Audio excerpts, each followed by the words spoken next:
Siko eh.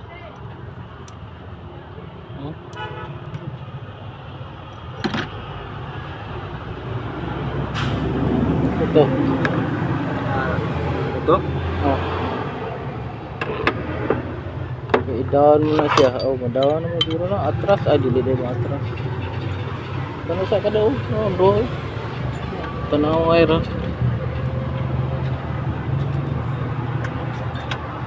Ito ba walk pa eh? Upo.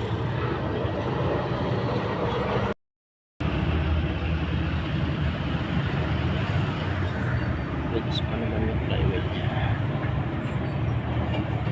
So, in-inspection na lang natin yung lining.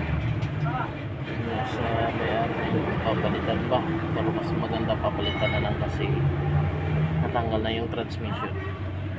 Para isang gawa na lang. Good morning guys. Ito yung cylinder sleeve, parang secondary master.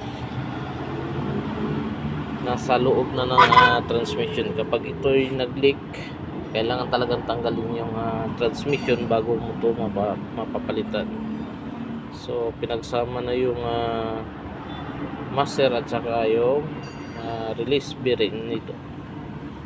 So pag nasira talaga, tanggalin talaga yung transmission. Ito yung bago na ngayon.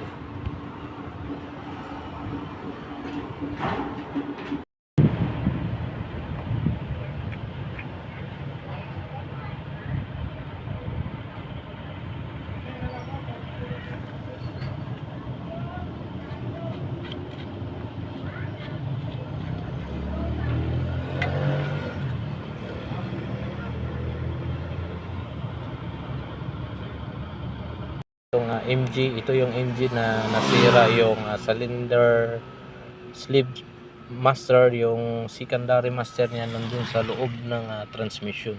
Kaya kailangan mo talagang ibaba yung transmission bago mo mapalitan yung cylinder sleeve or secondary master.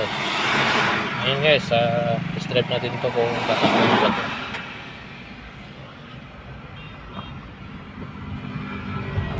Ito yung hinatak namin galing sa Don Carlos papuntang Maramag Bukidnon. Ayan, matakbo na yan guys ha. Gabi na kasi. Gabi na tapos.